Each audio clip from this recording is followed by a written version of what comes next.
Hi, I'm Chris Steyerwalt, and this is Power Play. Sorry, gay people, those of you who were hoping to have your nuptials catered by Memory's Pizza of Walkerton, Indiana, you are out of luck.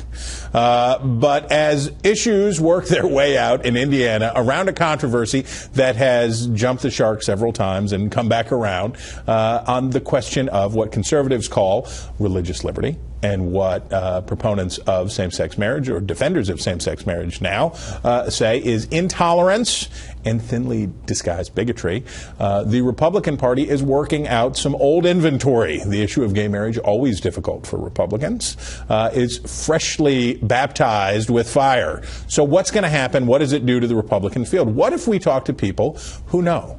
Let's try that just for a change, see what's going on. Michael Warren are you a senior writer, staff writer? I'm a staff writer. Just staff writer. You're not at a haze threshold yet. That's right. You're hovering, you're at a sub-haze threshold. I'm sub-haze. Sub-haze, but moving it, if you grow a Van Dyke, you will be in there. Matthew Continetti is Grand Vizier of the Washington Free Beacon.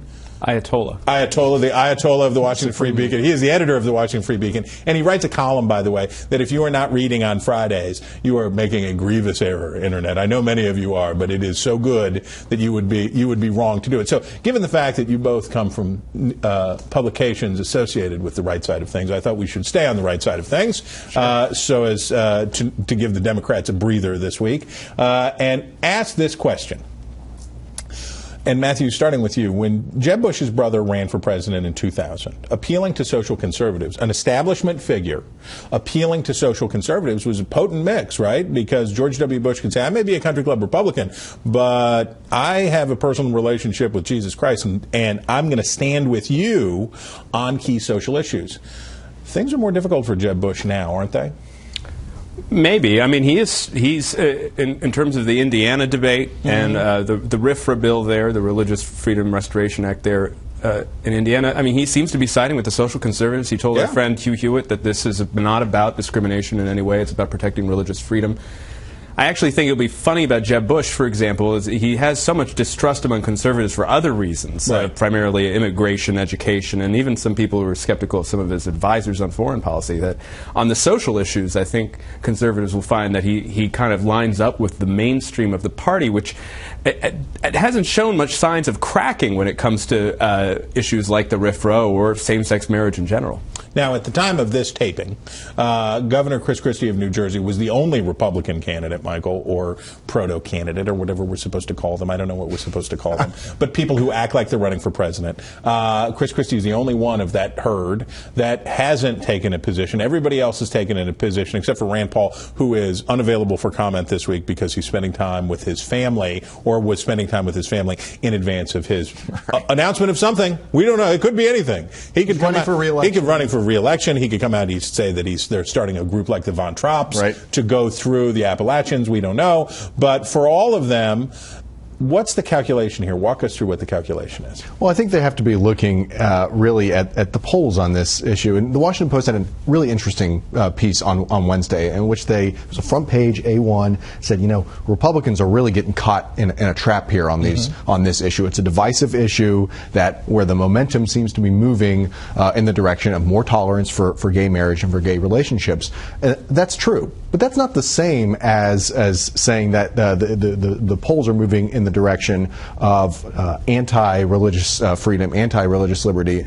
In fact, there's a new poll in February that showed 57% of people believe that if you have a religious objection to gay marriage and you're a vendor, you ought to have that exemption. That's something that I think that the media is sort of forgotten about and is sort of ignorant of. And I think there's a distinction there that Republicans, if they're good, if they can do this right, can make. Which Republicans are these you're talking about? I don't know.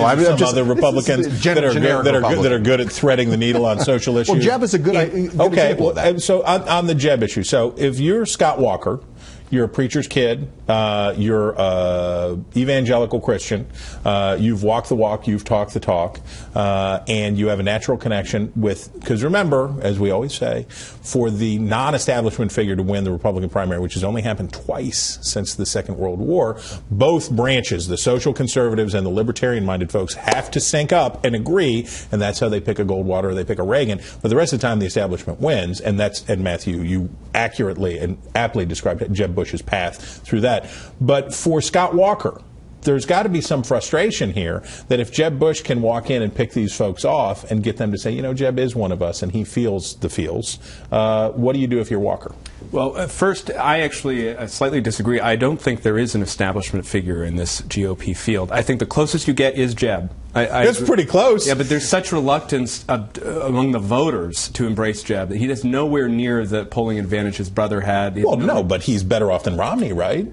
I mean, slightly, not I think. Not really. Romney was ahead by double digits, I think, throughout the 12 cycle, even though you had had those spikes. He always maintained that level. Jeb isn't even there at the 20% mark. In any case, he's the closest we have to the money figure, right? Right. So what does Walker do? Well, I think Walker's the most interesting person in this whole debate so far because all of the other major candidates, with the exception of Rand, who I guess he's deciding what turtleneck to wear when he makes his presidential announcement. It's cold, brother. That's cold. Have spoken on camera or on radio. Walker hasn't because he's been so burned by the media over the last couple of months that he's gone into hiding, basically. On Monday, he had a press conference. Right. And he said words. He said words, right. Around. His comment to the Pence issue and the Indiana issue is through his spokesman. I don't know whether he understands the issue well enough, quite frankly, in Walker's case, to thread the needle. He addressed it. He spoke to it in report, and it didn't surface until later. And when he talked about it, it was not a clarion voice. Jeb Bush spoke in much clearer terms. Right. Michael, I'll give you the last word on this.